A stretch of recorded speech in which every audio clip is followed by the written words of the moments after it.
que ahora con pandemia tuvimos que separarlos, la idea es que estén juntos, pero ya creo que Carlos tiene poca luz. Mira, ¿me ayuda César? Está ahí como amarillo, y no está ahí amarillo. Nunca amarillo, Sofía, nunca.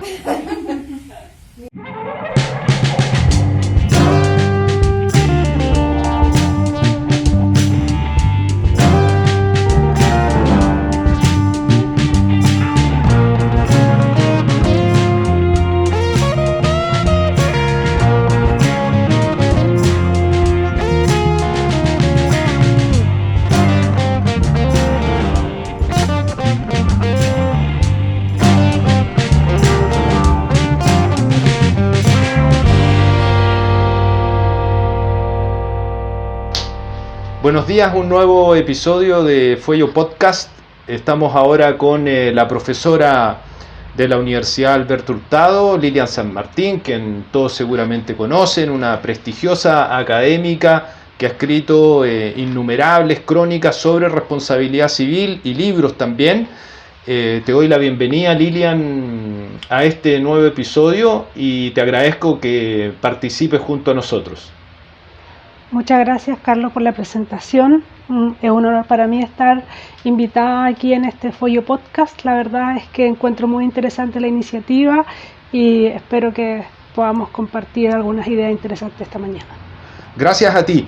Mira, hoy queremos conversar acerca de una temática que tú has analizado en profundidad y refiere a la relación entre los desastres naturales y la responsabilidad civil. Sin duda nuestro país es una tierra de desastres naturales de todo tipo, ¿no? Tenemos esa desgracia o privilegio que la naturaleza de tiempo en tiempo nos muestra lo frágiles que somos.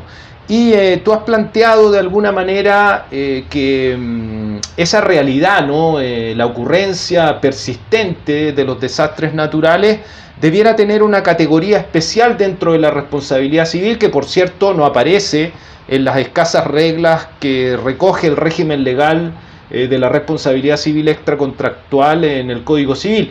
Y me gustaría saber por qué deberíamos tener una categoría especial para regular los desastres naturales vinculados con la indemnización de los daños que pudieran producirse a propósito de esas catástrofes. Bueno, mira, la pregunta es bien interesante, yo me la planteé hace un tiempo y tiene que ver con varios factores, entre ellos el principal, o el primero que podemos mencionar y que es bastante obvio, pero que para la responsabilidad civil tiene mucha importancia, es el hecho de que los desastres naturales tienen como conditio sine qua non un fenómeno natural, es decir, un fenómeno que escapa del todo al dominio de la voluntad humana. Entonces ahí hablamos de lluvias torrenciales, tsunamis, erupciones volcánicas, todos estos fenómenos que efectivamente, como tú ya dijiste, afectan con más o menos frecuencia a nuestro país.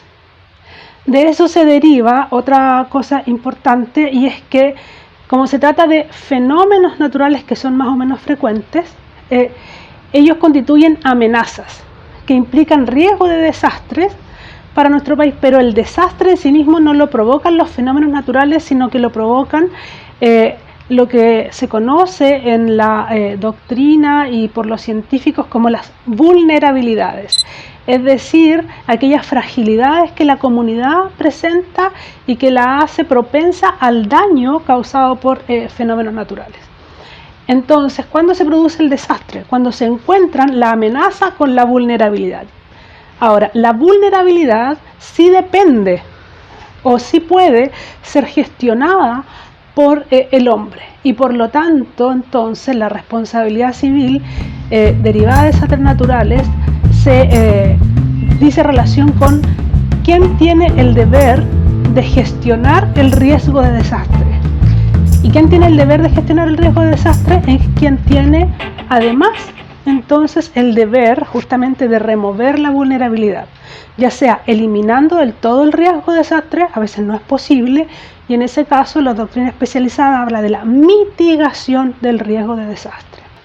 Y la última cuestión que vale la pena citar acá es el hecho de que los desastres naturales propiamente tales se caracterizan por afectar a una comunidad causando grandes pérdidas en términos económicos y humanos, es decir, no hablamos de situaciones puntuales que también pueden ser causadas por fenómenos naturales, pero acá estamos hablando de daños a gran escala. Entonces hablamos de daños masivos. Y eso también entonces exige una reflexión mirada desde la responsabilidad civil, considerando sobre todo que en Chile no tenemos lo que se conoce como las class actions, o sea, las acciones de clase en este tipo de acontecimientos. Entonces, esos serían en grandes líneas lo que yo podría decir los 3 nudos principales que nos llevan a plantear una responsabilidad civil derivada de desastres naturales, que no está reconocida en el Código Civil ni en ninguna otra normativa, pero que podemos perfilarla doctrinaria y jurisprudencialmente. Ahora justo mencionas la jurisprudencia, la sentencia de los tribunales, y desde hace un tiempo hemos asistido, me parece a mí, una transformación significativa de la responsabilidad civil, puesto que la posibilidad de obtener una indemnización de perjuicios ocurriendo un desastre natural ha significado que se presenten más demandas, ¿no? De alguna manera la sociedad resiste hoy en día la fatalidad, la desgracia, y busca dónde obtener una indemnización. Y parece que no es una excepción el caso de los desastres naturales, y me gustaría conocer, ¿no? ¿Cuál es tu opinión acerca de la jurisprudencia de la Corte Suprema acerca de las indemnizaciones de perjuicios en materia de desastres naturales, particularmente el 27F, ¿no? y la ocurrencia del tsunami, así como las demandas contra el fisco? Creo que han marcado una cierta tendencia de los tribunales de cómo entender, ¿no? La indemnización de perjuicio a propósito de ese tipo de catástrofes. La jurisprudencia, y especialmente la Corte Suprema en este caso, tratándose de desastres naturales, yo creo que ha transitado desde un estadio en el que consideraba que los desastres naturales eran per se casos fortuitos o fatalidades que debían ser asumidas por las víctimas, a un extremo opuesto que yo podría decir como un proceso de objetivación de la responsabilidad civil en cierta medida. Proceso de objetivación que, como bien decías, no es propio o exclusivo de los desastres naturales, porque también se ha producido en otro tipo de accidentes, como son los accidentes del trabajo, ¿cierto? Bueno, eso no es tema de ahora, pero esto ha hecho que la Corte Suprema, cuando se trata de desastres naturales, en cierta medida haya flexibilizado el análisis de los requisitos que normalmente se analizan para el establecimiento de la responsabilidad civil. Ahora, esto está claramente inspirado en una idea que también es bastante moderna, la idea llamada del principio pro damnato. Es decir, que en el fondo la víctima es aquella que merece protección, rompiendo un poco esta idea de igualdad de partes que hay entre demandante y demandado. Una pequeña pregunta respecto de eso que me llama la atención, esta idea del principio pro damnato, sobre todo que me tocó discutir ese asunto con el profesor Fabricio Mantilla, quien es muy crítico sobre la idea del principio pro damnato, puesto que sería una técnica, ¿no?, como se usa en materia laboral, para dirimir una controversia de interpretación cuando existe una ambigüedad en una norma.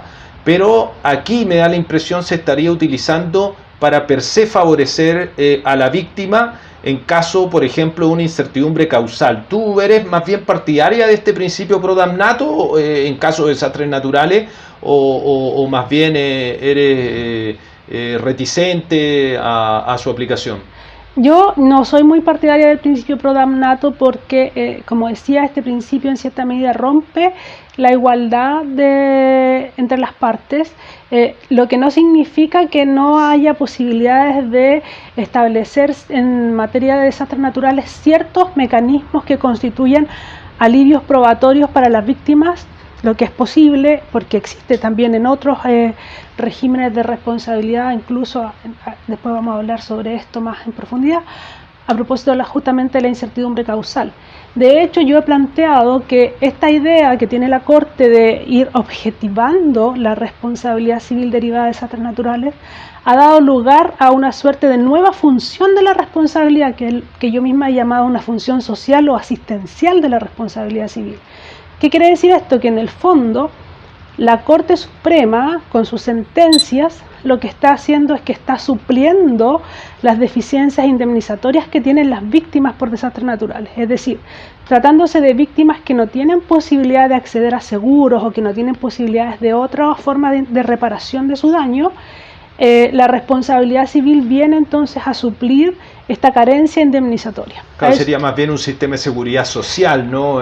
Como ocurre en Europa en caso de actos terroristas o en el caso de accidentes médicos sin que exista culpa.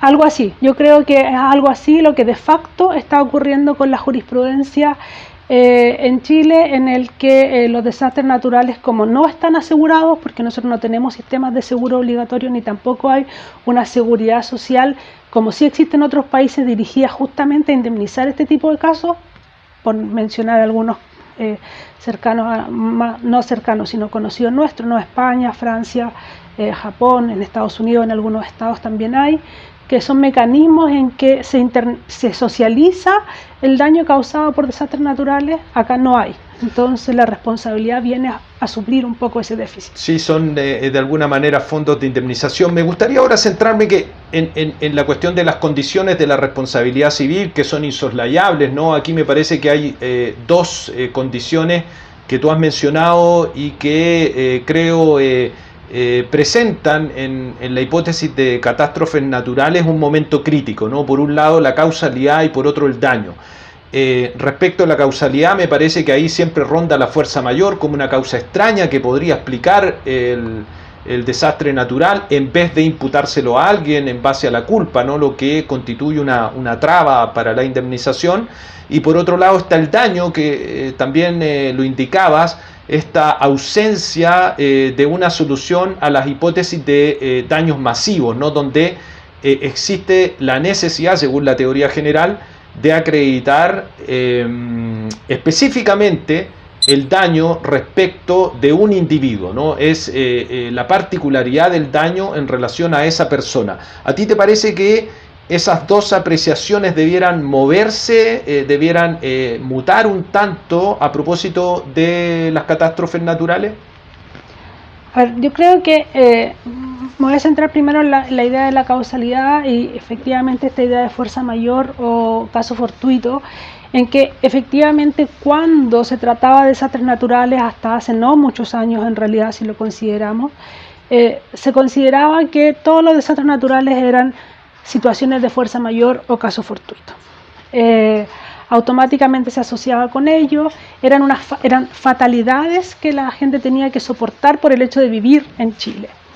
Esto ha ido cambiando entonces en la medida en que se ha asumido la conciencia de la gestión del riesgo como un concepto nuevo, y esto ha hecho que emerjan justamente estos dos problemas que tú mencionas, el problema de la causalidad y el problema del daño masivo. En cuanto a la causalidad, emerge en toda su magnitud un problema que no es exclusivo de los desastres naturales, pero que aquí tiene mayor preeminencia, que es la incertidumbre causal. Incertidumbre causal que se produce ¿por qué? Porque como el fenómeno natural es una conditio sine qua non independiente de la voluntad humana, este fenómeno se iba a producir de cualquier manera. Por lo tanto, para que haya responsabilidad es necesario que esté acreditado que a pesar del fenómeno natural, de no haber mediado la actividad imputable al demandado, el daño no se habría producido. Entonces tenemos que, si suprimimos mentalmente la actividad del demandado, desaparece el daño, pero claro, el fenómeno natural permanece. Entonces eso hace que entremos de lleno en lo que es el concepto de un contrafáctico hipotético. Es decir, tenemos que reconstruir hipotéticamente algo que en realidad es distinto en el actual estado de las cosas. Ahora, esto genera una gran incertidumbre causal. A mi juicio, ¿cómo podríamos resolver esto? Recurriendo a dos conceptos que son propios del derecho probatorio, que son el déficit probatorio y el déficit epistémico. ¿Qué son uno y otro? Hay déficit probatorio cuando hay una situación que es posible de acreditar con los medios de prueba que se manejan en general, pero que en el caso concreto la víctima carece de los medios de prueba para ello y por lo tanto entonces lo que hay simplemente es un déficit de medios de prueba. En cambio hay déficit epistémico en aquellos casos en que estamos en presencia de situaciones que son imposibles de reconstruir porque no tenemos ningún medio de prueba que nos pueda llevar a establecer esa situación. Es decir, hay una incertidumbre intrínseca. Por ejemplo, nunca vamos a saber qué habría pasado con una determinada víctima si hubiese sido correctamente educada para reaccionar en caso de un terremoto 8.8, porque todas las personas reaccionan de manera distinta, existen un sinfín de factores. Eso es un déficit epistémico, no tengo forma de, no hay prueba que me permita resolver esa dificultad. Entonces creo que para resolver este caso tenemos que hacernos cargo de esas dos series de cuestiones. Tratándose de déficit epistémico, la doctrina extranjera, y en Chile también ha tenido mucha preeminencia, pero a mi juicio un poco tratada más bien de repente a la ligera, se han creado doctrinas como la pérdida de la chance u oportunidad y la teoría del incremento del riesgo, cuyo objetivo es justamente ese, hacerse cargo del déficit epistémico, es decir, casos en los que tenemos una incertidumbre incapaz de soslayar. Y los casos de déficit probatorio, en teoría, debieran, si es que la víctima no logra alcanzar la prueba o proporcionar la prueba correspondiente, debería en principio rechazarse la demanda. Pero aquí viene entonces una característica fundamental de los desastres naturales, que ellos crean conmoción pública, producen situaciones en las que exigirle a la víctima que pruebe en las mismas condiciones en las que se exigiría tratándose de un daño individual, puede resultar demasiado gravoso para la víctima y en cierta medida justificaría la introducción de un alivio probatorio. ¿Bajo qué idea? Bajo la idea de rebajar el estándar de prueba. Ahora, esto es una propuesta mía. ¿Por qué? Porque lo cierto es que en Chile no tenemos una reflexión aguda y concreta respecto de cuál es exactamente el estándar probatorio con el que se resuelven los casos de responsabilidad civil o los casos civiles en general. Pero podría entonces establecerse acá una regla diferenciada, pero eso yo lo diría más bien de ley referenda. ¿Por qué? Porque primero tenemos que superar el primer estadio. Existen países en que hay estándares probatorios diferenciados para regímenes de responsabilidad distintos. Esa sería, a mi juicio, una solución que podríamos encontrar acá, pero primero hay que partir por una reflexión más general. Claro, ahí se mezcla, ¿no?, el razonamiento judicial y los problemas de índole probatoria. Una última pregunta, porque ya se nos acaba el tiempo. ¿Hay alguna relación acá con esta acción un tanto empolvada en el Código Civil por daño contingente que pudiera servir o ser útil, ¿no?, en relación o a propósito de los desastres naturales? Se trata de un riesgo de daño latente, es decir, un riesgo de daño contingente. Y por lo tanto podría perfectamente ejercerse la acción de daño contingente para remover el riesgo de desastre natural, dirigiéndola en contra de ¿quién? ¿Quién sería el legitimado pasivo de esta acción? El encargado de la gestión del riesgo, es decir, quien tiene el deber de gestionar el riesgo. Ahora, esta acción como he dicho, se ha ejercido en algunos casos. Por ejemplo, en un caso bastante conocido, el accidente que se produjo hace unos años en Casablanca, cuando hubo un choque masivo. Con posterioridad a ese accidente se demandó a los viñateros del lugar para que dejaran de emitir, ¿cierto?, los humos que emitían con su actividad agrícola y por lo tanto se eliminara así un riesgo de daño. ¿Por qué? Porque el humo sumado a la neblina propia del lugar provocaba, ¿cierto?, que se produjeran estos accidentes. Entonces ahí hay un ejemplo concreto de cómo se puede ejercer. Ahora, se trata de un juicio que además no tiene unas reglas procesales muy claras, puede ser puede durar mucho tiempo, entonces muchas veces se prefiere el recurso de protección. Pero esta acción tiene una ventaja por sobre el recurso de protección muy importante, que es que no prescribe mientras perdure el riesgo de daño. Es decir, no se trata de una acción que tengo que ejercer en un plazo acotado de tiempo desde que supe del riesgo, sino que mientras permanezca el riesgo, la acción permanece vigente. Así lo ha entendido la doctrina más estudiosa sobre el particular. Bueno, muchas gracias, Lilian. Ha sido un paseo por esta temática novedosa y actual también, ¿no? Esperemos que no tengamos que aplicarla tan pronto y que no nos ataque un nuevo desastre acá en nuestro país. Muchas gracias por haber participado en nuestro programa.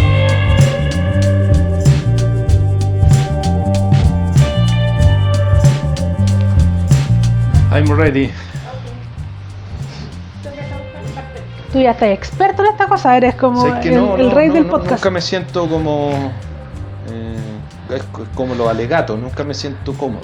Ah, bueno, la adrenalina está para